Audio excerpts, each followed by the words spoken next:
Starting good habits and stopping bad ones, part 3. So the first message I talked about immediate gratification and how we want our goals immediately and how that affects us, along with, hey, what the 1% rule, get 1% better every day. And it's better to do 2 minutes of working out than 0, just that whole concept.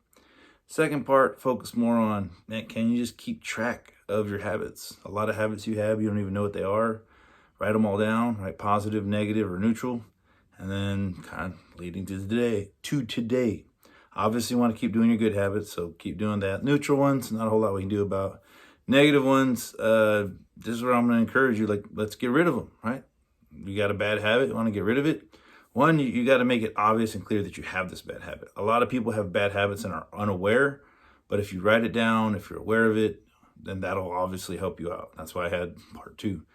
Second thing you got to do with that, to add to it, is you have a trigger. There's usually a trigger before the bad habit happens. For a lot of people, it's if I drive a certain way to work and I pass by the Froster Freeze and they have this amazing Oreo shake, oh my gosh, and I'm able to fight it most of the time. But if you don't drive by it and you avoid the trigger, you don't have to fight it and stuff. I mean, that's how I kind of work. Like if I have 0 bites of junk food, I don't have any temptation. But the second I have that one bite, man, it's very difficult for me. So for me, it's like, nope, if I have 0, I'm good. If I have one cookie, I'm done. So you just have to know yourself and what you're capable of. If you know that this one trigger will cause you to go off track, you have to avoid the trigger, eliminate the trigger.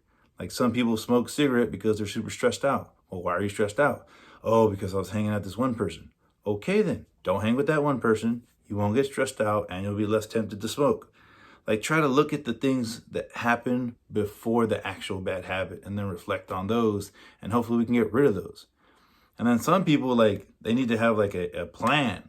I heard of people where they have a trainer, they got workouts and all this stuff, and they made a contract that says every time I miss a workout, I will pay my trainer an extra $20. Every time I eat a bad meal, I'll pay my trainer $20. And they signed it in a contract. And just that little bit of I do not want to pay $20. Is this meal good enough for me to lose $20 on top of what I'm paying for it? And that would be enough to sway people. So you got to find ways to trick yourself into not doing those bad habits. And everybody's kind of different. Find what works for you. Now, as for the good habits, we want more of them. And so I'm going to talk about habit stacking. Once again, everything comes from James Clear, Atomic Habits. This is not my original idea, but I didn't even realize I do a lot of habit stacking on my own. I brush my teeth, I read my little prayers that I have, and then I clean up around the counter. That's just a natural, you already got momentum once you do one good habit, like brushing your teeth. So then once you do another thing with it, you already got the momentum, and then just keep adding to it. And if you do 3 or 4 little good habits back to back, eventually your body becomes programmed. You don't even think about it. And I'm kind of to that point. At first, you're going to have to force yourself and make yourself do it. But after a while, it becomes so natural, you don't think about it anymore. Kind of like putting on a seatbelt, kind of like placing your keys in a certain place. We all have these things that we do with no mental effort. We just do them. And we want to get to that point with good habits. Now, if you're well, I just really have trouble making good habits. Here's one way to look at it. What you should do is there's usually a good habit and a reward.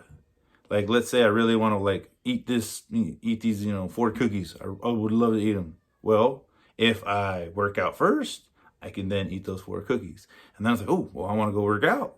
Then we go eat the 4 cookies. If you can stop at 4 cookies. I know once I start, I can't stop. So that's how some people they got to do the hard work first and then they get a reward. Some people can get the reward first and be like, oh yes, I'm in such a good mood now. And then they'll do the hard work. You kind of got to know yourself with the whole habit stacking scenario. Maybe get good habit, bad habit, or good habit and a reward just to kind of push you over the edge and help you get it done.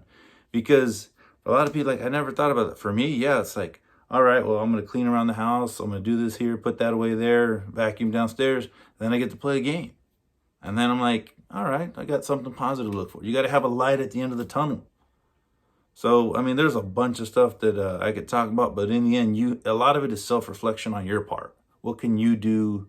How can you make your good habits better? How can you stack them? How can you get rid of your bad habits? And what are the triggers that lead up to them?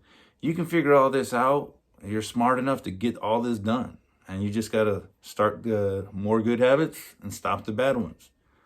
You can accomplish anything you want as long as you're willing to sacrifice and put in the work. I believe in you. Go get them.